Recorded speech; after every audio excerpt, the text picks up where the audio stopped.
What if I told you that Yuji Itadori and Megumi Fushiguro will end up being the strongest sorcerers in JJK history? Hello everyone, welcome back to my channel. Don't forget to like, subscribe, and comment.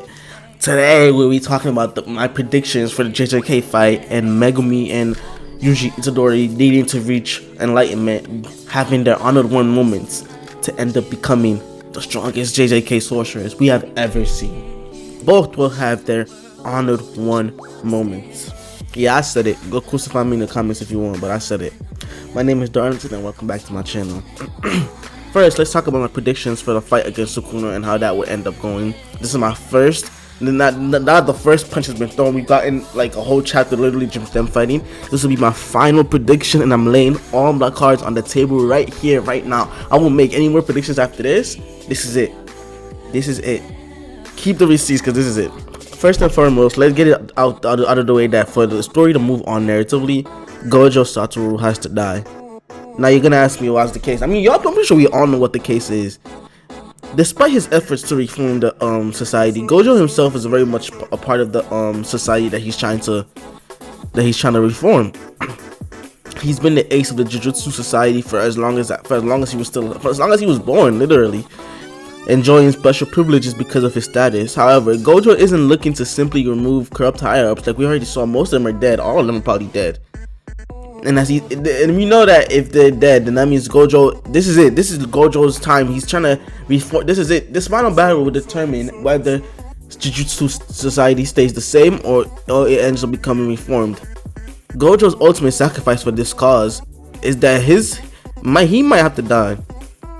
Half of the old generation will die with Gojo, and the rest will die later on when Sukuna dies.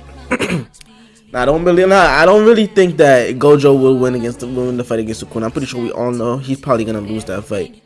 I don't know who's gonna kill him though. Would it be Kenjaku, maybe a weakened Gojo, or would it be Sukuna? I don't know. We'll see how that goes. But now let's get into how. Now I'm gonna focus into how Gojo is gonna die against Sukuna. This is gonna be an incredibly difficult fight for both Sukuna and Gojo. Like as we've seen, they're just playing around right now. They're not really doing anything. But even if Sukuna does end up nullifying the Limitless or Six Eyes, because in the latest chapter there was a scene where Sukuna tried to throw dismantle at Gojo, but it ended up hitting the building. But then he tried to grab Gojo, and Limitless didn't let him.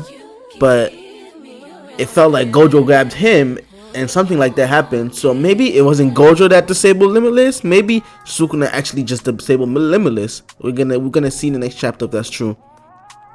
Gojo is smart, so even if he does end up losing Limitless, he's probably gonna be able to devise a new plan of action and then put it into any kind of circumstances. I mean, we saw how he was able to devise an effective strategy to fight against Chozo, Hanami, and Jogo and Mahito and save the citizens at the same time, and it should be an arc.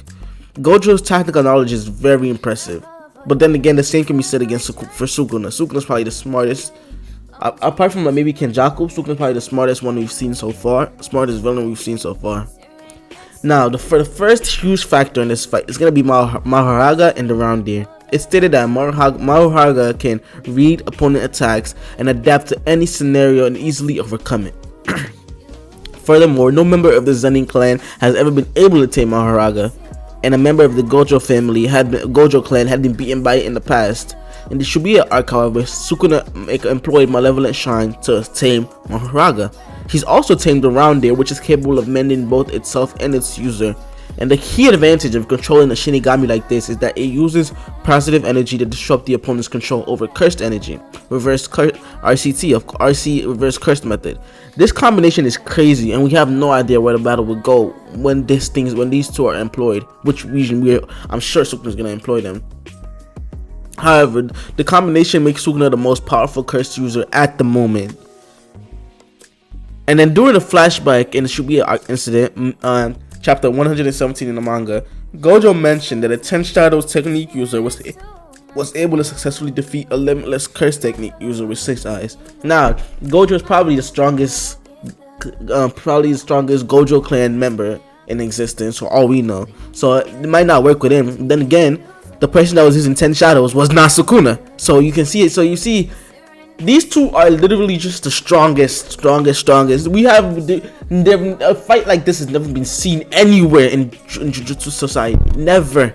So that would be a very interesting see how that played through with the Roundy and Mahoraga. But next, my next important factor, and probably the most important one, would probably Sukuna is in Megumi's body. Now we know Gojo is heartless, and he's gonna do whatever he's willing to. He's gonna do whatever it takes to win. And even with, and just taking his cold demeanor in his last few chapters, I doubt that he would kill Megumi in cold blood like that. Even with that cold demeanor that we've seen later on, are we really sure that Gojo will end up killing Megumi? I mean, he just said that he's okay punching Megumi just cause he's in Sukuna. He's okay punching Megumi just cause he has Toji's face. But are we sure he's gonna kill him? Punching him is different. Killing him is a whole wild thing. Gojo, I doubt Gojo will ever kill any of his students, no matter what. Now Yuji might be able to separate Sukuna and Megumi, but maybe that only happens after Gojo dies. Maybe his sacrifice was gonna give Yuji the opening. I mean, this Sukuna is far more powerful than in his prime. That's how I see it, because of the 10 shadows, and I have no idea how Gojo stands a chance against him, to be honest with you. But then again, what if Sukuna's, this is something that I was thinking about, what if Sukuna's curse technique isn't dismantle and cleave? What if it's soul hopping? I mean, it could explain why he's able to eat his opponents, maybe probably gain a power if maybe he's stealing some part of their souls, or maybe he has the ability to hop through souls. Maybe that's how he's doing it with his with the cursed object, his fingers. What if Sukuna ends up taking Gojo's body? And then he has both the limitless and his it's over after that. I'm sorry, it's over. I mean, Gojo does know everything about Megumi's technique, but Sukuna has the Dharma chakra, which can allow him to adapt to infinity. Means that he could punch Gojo, like we've said before. I mean, as we're currently speaking, what are Gojo's advantages against Sukuna? Like, what is Gojo's advantage against Sukuna? I mean, his hand has been healed. That was blown off by the purple hollow. It's already been healed. They just fought in the building, and I mean, Sukuna has no scratches on him. They both have no scratches upon them.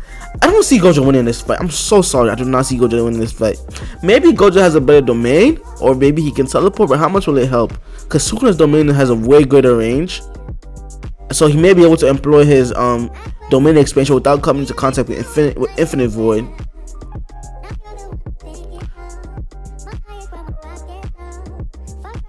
My guess is that Sukuna will win this fight, but only narrowly. I'm sure he has something up his sleeve that neither we nor the readers have seen. Sukuna will win, but suffer significant damage. But then again, Gege has put himself in a narrative hole. I believe Gege is in a difficult situation, in my opinion, to draw a satisfying conclusion from the series, now that he has hyped up these two and essentially their final confrontation the entire time. First of all, it would be ridiculous to have any of them simply just stomp the other, like, oh, maybe Sukuna heavily beats Gojo or Gojo heavily beats Sukuna. It won't happen. Additionally, even if the fight ends up being fair, you can't really say either one lose in a fair contest, considering it would suggest that one of them is weaker than the others. And that would just, oh no, that would not make a lot of fans pleased. Gojo fans would not be pleased if Sukuna ends up beating Gojo or Gojo ends up beating Sukuna. And then it would be much worse if you try to stage the battle in a way that sidestep the issue of who is stronger. For example, giving each other opponent their own moments and pumping them up in the middle of the fight, or by making the fight's outcome unrelated to strength and ability or something like that. That's basically just asking who is the strongest and then not responding to that question. Then again, the issue will also continue if you disappoint us by withholding the fight's outcome, like making them the fight for the sole purpose of creating interesting moments and a plot twist. The conflict is meaningless at this point. Therefore, I honestly don't know what Gojo plans to do with the fight. But now with Yuji and his body swapping antics, I ain't gonna lie, that man makes everything difficult for me. Cause what's to stop Yuji from switching bodies with Megumi or Sukuna, or maybe even being if Yuji's technique really is soul hopping like we see, what's to stop him from switching Sukuna and Gojo's body? Maybe after Mahoraga finally adapts to Limitless and the 6 eyes, which would be crazy, then he switches Gojo and Sukuna's body, so Sukuna's in Gojo's body, Gojo's in Sukuna's body, or something along the lines, and then they just end up stomping. And I mean stomping Sukuna. That would be interesting. And it's an insane crackpot theory, but Gege might do something like that. But I'm just saying, if Yuji does end up switching bodies, I'm pretty sure it probably just be to separate Megumi. Maybe after, as we see in Sukuna's eating his whole corpse to gain some more extra powers. So maybe after here Megumi splits and Gojo dies, it just becomes Sukuna at his full original power and as he was in Han era, versus an amped up Megumi and Yuji, who would have probably reached the height of Jujutsu at that point, which is enlightenment. Now another way I see it going, which is like maybe the third, fourth phase of the fight, is after Sukuna regains his full power and Gojo's dead, Megumi and Yuji, he ends up whacking them to the point that they're at the death's door, and that's when Yuta, Hikari, Maki, and the rest of the Jujutsu High come in and try to see if they can beat Gojo, and then that gives Megumi and Itadori chance to regain. But then maybe that's when they will both be in that moment, and then they realize that they are the honor, that they have to reach enlightenment. They have to become the honored ones. Gojo's dead. Gojo is dead now. They have to become the honored ones. They have to be the ones to take control of the whole situation and win. Like I believe that could happen. But then again, Kenjaku. Now that's another thing. Kenjaku is there. Who is gonna handle Kenjaku? Because if Gojo ends up dying, you need Yuta, Hikari, you need all of them to fight. You need all of them to fight Gojo. So who's gonna stop Kenjaku? I mean, we still don't know what Kashimo's technique is. That's still a wild card. I don't know how this is gonna go. I really don't. But these are just my predictions right now. And isn't Uraume still there? Is he dead? She dead yet? I mean, I know Gojo put her in a pack the last time they met, but I don't know. And then my final reason. No matter how much we all love Gojo and Yuta and whatever, Yuji Itadori is the main character. Yuji Itadori is the main character. And for my final crackpot theory, Yuji dies after the fight.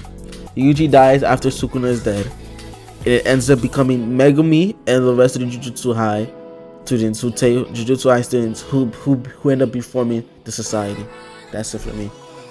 Thank y'all for watching my video. Those are my final predictions. Hopefully I'm right on some parts of it, because we know Gege can do it. Gege can just do whatever he wants to do at this point. That man is the genius. But it's up to y'all now. Let me know y'all predictions in the comment section. Don't forget to like, comment, and subscribe.